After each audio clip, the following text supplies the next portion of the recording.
Yeah. Actually, kaya namin to gagawin kasi hindi namin alam kung anong kapalaran namin tomorrow. Yes. And syempre bilang isa sa mga nakakatanda, kailangan namin mag-voice out. Syempre, hindi naman lahat dito may lakas ng loob mag-voice out, di ba? Pero alam ko marami kayong iba't ibang opinion sa mga nangyayari dito. And it happened, syempre, Actually, yung assessment. Very risky itong gagawin namin kasi, syempre, gaya nga na sinabi ko, hindi lahat may lakas ng loob mag-voice out.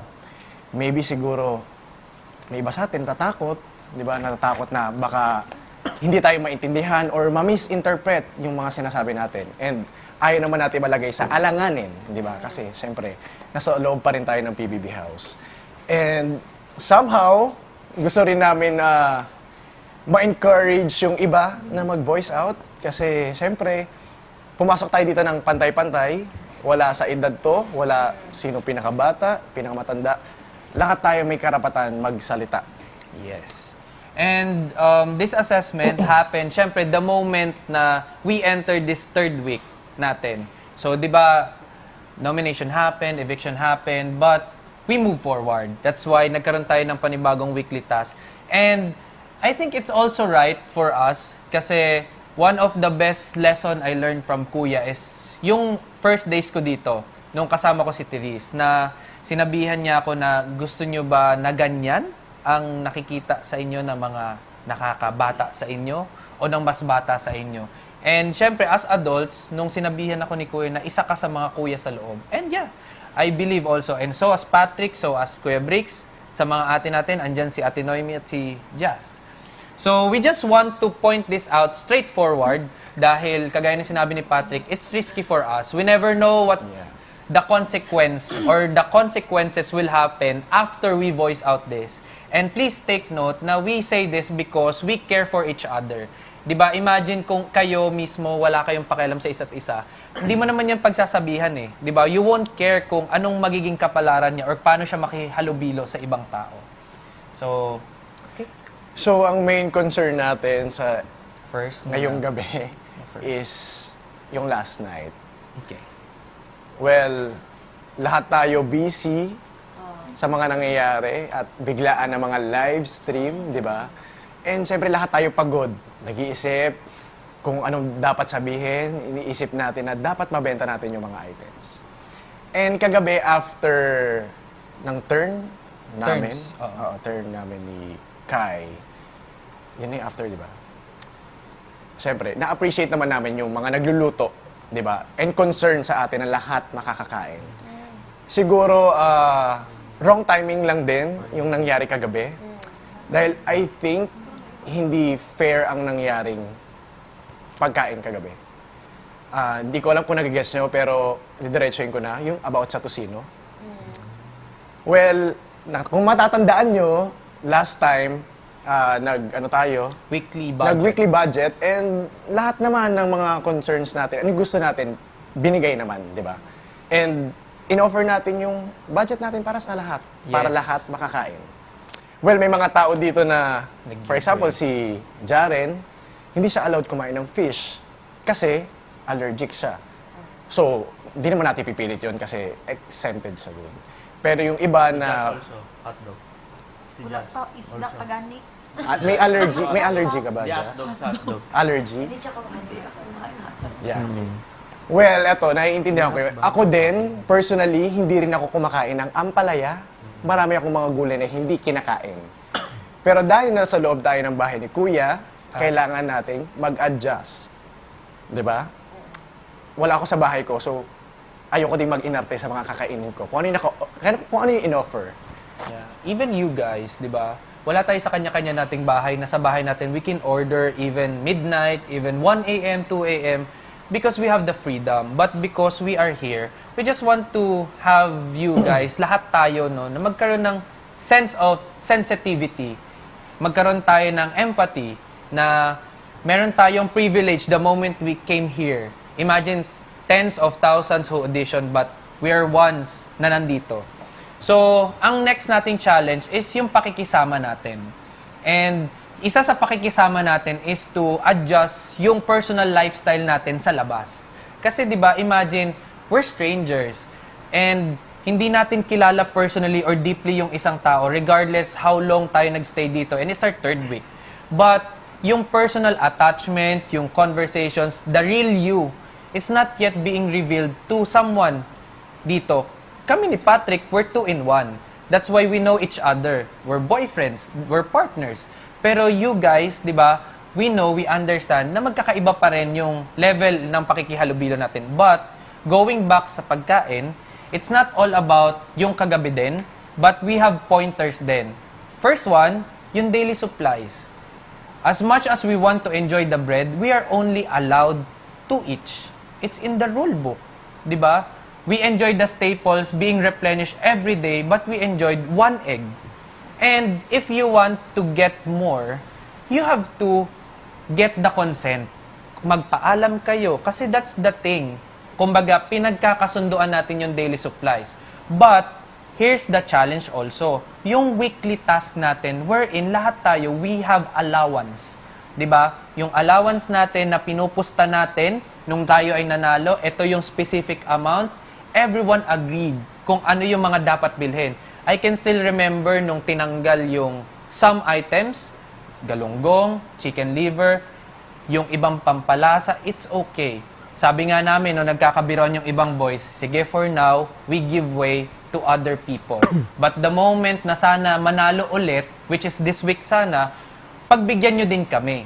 Okay, so nilist down natin yung mga dapat bilhin, nag-agree lahat. But going back, lahat ba tayo na-enjoy yung perks? Kasi it's the items na lahat tayo nag-agree to give our 500 each. Which is yung pinopoint ni Patrick kagabi, you know, it's just a simple tocino. Everyone can laugh at that. Diba? Yeah. Even the people who's watching, pwede tawanan. But, you know, the personal relation, pwedeng hindi lang yan maging tocino in the future. It can be a task, it can be a personal item, na kapag you don't ask for consent, diba, mas lalalim yung hindi pagkakaunawa natin. And we take this as pointers for improvement. Gusto natin na meron tayong maintindihan, kagaya ng sinabi sa confession room, the moment na lalabas tayong lahat dito after this edition, meron tayong baon, mas disiplinado tayo. 'Di ba? Meron tayong sense of sensitivity. That's it. Okay? Yeah, tsaka syempre sa iba, 'di ba? Hindi lang nagsasalita kasi nga yun nga gaya nga ng sinabi ko, mahirap magsalita kasi pwede kang mapagtulungan or mapag-interesan, 'di ba? Pwedeng ma-take negatively yung mga sinabi mo, 'di ba? Pero ayaw na natin siyang palalain. Actually, pwede ko siyang palipasin kung wala akong pake, 'di ba? Pero bilang isa sa nakakatanda, ayokong yun ang mabigay nating example sa mga bata. Kasi syempre, yung mga bata, nilulook after din tayo, syempre, di ba? So, kailangan natin magbigay ng magandang example. Yun yung sinasabi ko, kailangan nating mag-adjust or I don't know yung reason kagabi bakit ganun yung nangyari sa tocino and sa hotdog.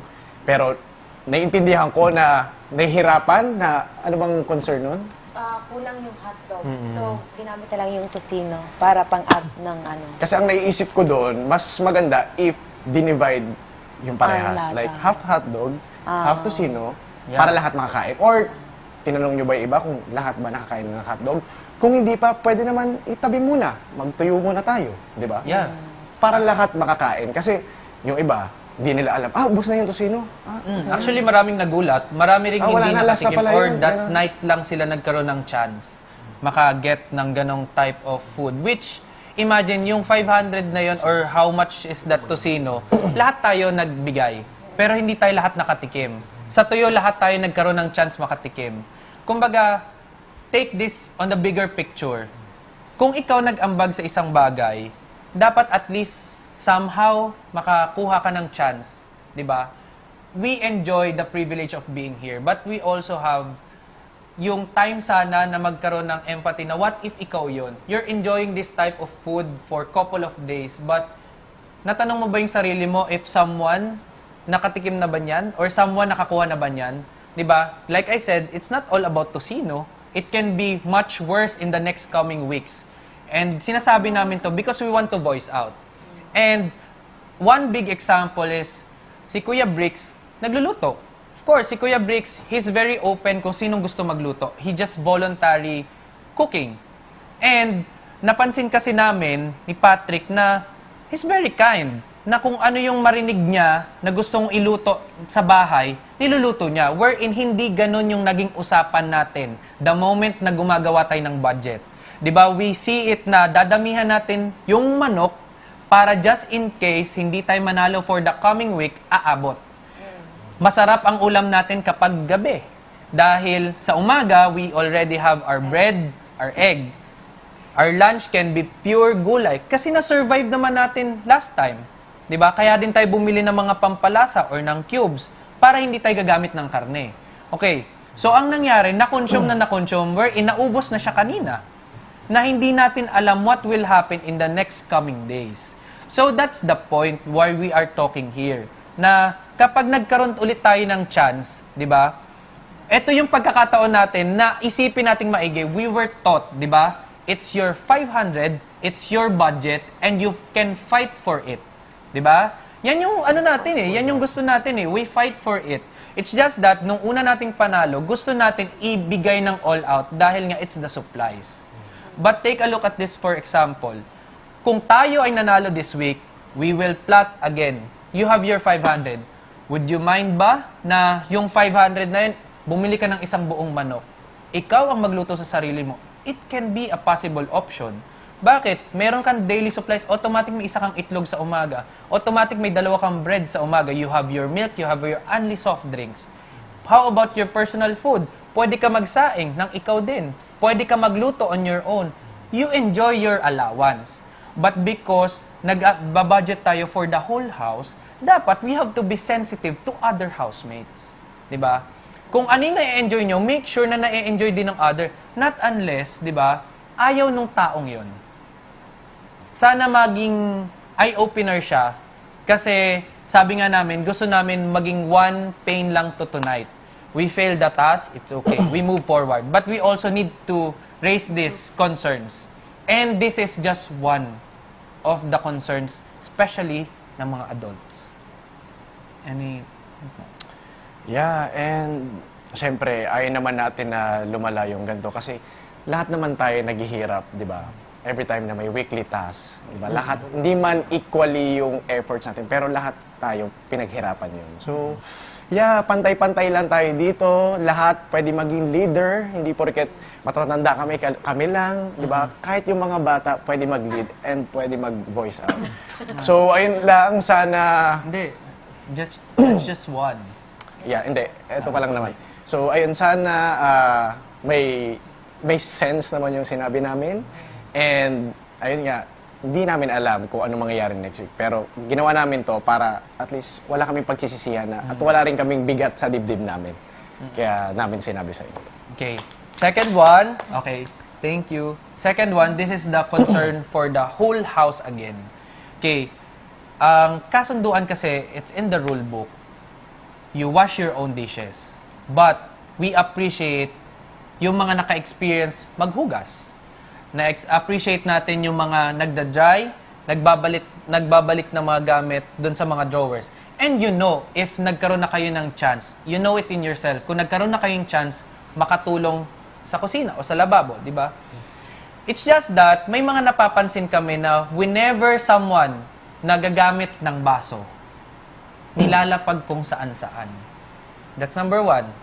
Yung mug, nilalagay din kung saan-saan, yung iba tinatago pa sa likod. Bakit hindi tayo magkaroon ng sense of accountability na the moment na gamitin natin, di ba nakalagay sa rulebook, na hugasan agad para hindi magsayang ng oras. And libre ang dishwashing liquid. Gaano ba kahirap yung gawin to? Yung Coke. Alam nyo sa sarili nyo if ma-soft drinks kayo. Kung ma-soft drinks kayo at di nyo kayang ubusin, edi i-share nyo sa kasama nyo. Or maghanap muna kayo ng partner before opening one soft drink para walang nasasayang. And kapag tapos na, bakit nyo ilalagay yung bote sa ilalim nito? Sa likod ng rice cooker, sa labas, nakapadong sa edge ng lababo. I mean, ganun po ba kayo sa inyong mga tahanan? Hindi ba dapat kung paano tayo dito, ganun din tayo sa mga bahay natin? maybe sa iba, wala silang iniisip na mabigat kapag sila na yung gagawa or whenever kami yung maghuhugas, kami yung magpupunas ng lamesa dahil kaya naman namin. That's what I learned from Jazz. And that's okay. Pero hindi sa lahat ng pagkakataon, di ba, na andito tayo sa bahay kasi nobody owns the house. Walang may-ari ng living room, walang may-ari ng dining, walang may-ari ng kitchen, even our bedrooms. Lahat to call ni Kuya, lahat to pagmamay-ari niya. So bakit mahirap maging kapwa-tao kapag nandito tayo? 'Di ba? Bakit hindi tayo maging responsible dun sa mga actions natin? And lastly, we just want to take this straightly, no? And let's have this as a normal na way of interacting to someone. We're 16 inside. May mga groups tayo na alam natin kung kanino tayo ka-vibe. May mga nagiging groups ng 3, 4, 5. May mga nag-groupings and it's okay. But na-realize kasi namin na when we adults are having conversations and we're going it deeply, wala naman kaming nagiging problem. It's just that we have to be cautious kung sino yung mga minors sa amin. But also, as minors, you are not a child. You're just minor. What I'm trying to say is that, alam nyo naman kung ano rin ang tama at mali. No? So, whenever na rin na magkakaroon kayo na habang ang adults, cautious kung sino yung minors na nasa paligid, as minors also, we also ask for your awareness kung makikidive in kayo sa conversations ng adults. Like, you can have naman a simple question na, anong pinag-uusapan or anong meron, di ba? For that instance, hindi nagkakaroon ng problem. Kasi may mga conversations ang adults, it's not all about green, ha? May mga pinag-uusapan ng adults na only adults can understand. And you guys have all the chance and years pa to be in that position. So we understand you. You have a lots of room for improvement. But we also ask for your cooperation kasi yung pagkakaroon naman ng sense of responsibility natin sa bahay regardless of the age. No, being kami ang mga adults, you being the young ones, it's a shared burden inside the house. And next, this is very important, no, nung nag-uusap kami dito kanina sa kusina. We don't drop names, but kilala nyo ang sarili nyo. It's the violations. And alam nyo sa sarili nyo, alam natin sa sarili natin, it's the same people, it's the same group, no names, but kilala nyo ang sarili nyo. It's the violations. And alam nyo sa sarili nyo, alam natin sa sarili natin, it's the same people, it's the same group, no? It's the same mistakes na paulit-ulit, na umabot sa point na kinailangan pa tayong ipatawag lahat. And this is the concern for everyone, even kami, no? Ito dapat yung napag-uusapan natin kasi kagaya ng sinabi namin kanina, paano tayo magiging buo kung hindi rin tayo magiging bukas sa isa't isa. And sana, yung gabing to, kasama ng pag-fail natin sa task, may matutunan tayo kasi mahalaga tong ganito eh. Imagine, what if tayo pa rin magkakasama in the next weeks. Binanggit na namin tong mga ganitong bagay. It can have consequences. But rest assured, nag-voice out kami dahil marami kaming nakakausap na ayaw magsalita. And it's okay. But the moment na